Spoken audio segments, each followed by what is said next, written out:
सारे बच्चों को सिखाया जाता है थोड़ा बहुत पूजा भी कर लिया करो। वही कौन सी मजबूरी है थोड़ा बहुत पूजा कर लेने की? जैसे झूठे तुम, जैसे धोखेबाज तुम, वैसे ही बच्चों को भी बनाना चाहते हो।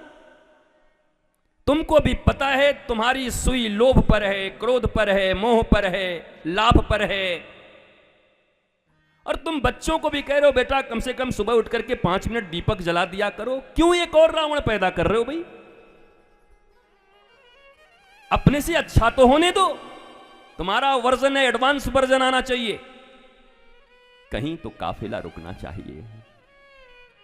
हिरण्यकशिपु राक्षस, कयाधु राक्षसी, लेकिन मां और गुरु ने मिलकर ऐसा कमाल किया, गुरुदेव नारद और मैया कयाधु ने ऐसा कमाल किया कि प्रहलाद जैसा द्वादश भक्त मिल गया। पूरी दुनिया को आज तक ऐसा कोई भक्त नहीं हुआ, राक्षस का बेटा भक्त हो गया। तुम मनुष्य होकर के अपने बच्चों को भक्त नहीं बना पा रहे,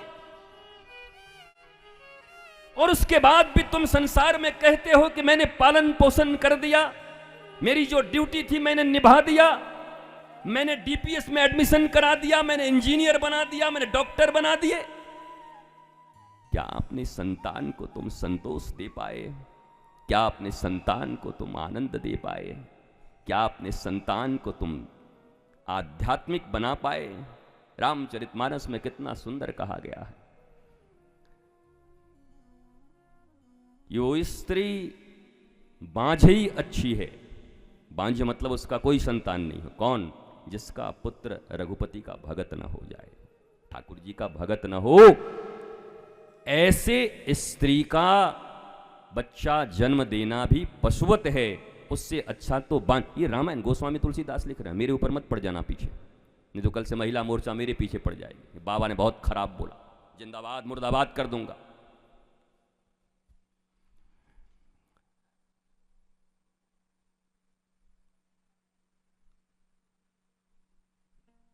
विचार करना पड़ेगा।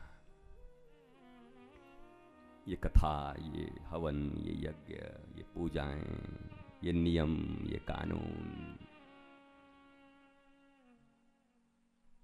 पर चरित्र से सब बाहर है, और उसके कारण इतनी अशांति, इतना दुख, इतनी तकलीफें। अपने ही बच्चों से ये सुनने को मिलता है कि मैंने इसके लिए ये किया और ये देखो बड़ा होकर मेरे लिए क्या कर रहा है। मैं तो पूछता हूं कि अपने ही बालक को जब बड़े होने पर तुम धिक्कारते हो तो पहला धिक्कार तुम्हारे ऊपर है। तुम्हारे ही कोख से पैदा लेकर तुम्हारी उंगलियों को पकड़ के चलने वाला, तुम्हारा दूध पीने वाला। कई बार हमने सुना है कि जब से ये चुड़ैल आई ना तब से हमारा बेटा बिगड़ गया, नहीं तो हमारा बेटा तो बहुत मातृ पितृभक्त था। मैं तुमसे पूछता हूं, 9 महीने तक पेट में रखकर, जन्म देकर, दूध पिलाकर 25 साल तक तुमने अपने पास रखा। तुम्हारे लालन पालन और दूध में ऐसी और संस्कार में कौन सी कमी रह गई कि 3 दिन में चुड़ैल उड़ा के उसको ले गई?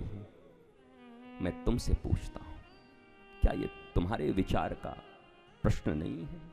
तुम्हें विचार नहीं करना चाहिए इसके ऊपर?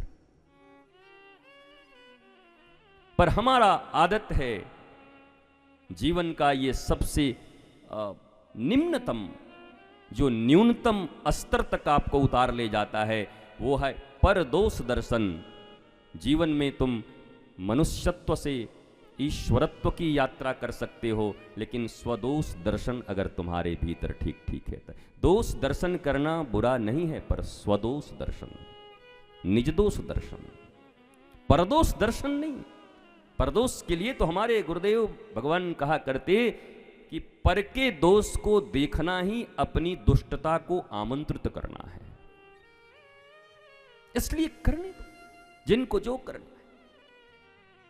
सब अलग अलग कर्म के लिए इस पृथ्वी पर आए, सबके अलग अलग संस्कार हैं, अलग अलग जन्मों के जमा हुए प्रारब्ध हैं। तुम क्यों अपनी प्रारब्ध बिगाड़ रहे हो? तुम अपनी क्रियाशीलता, क्रियामान क्यों बिगाड़ रहे हो?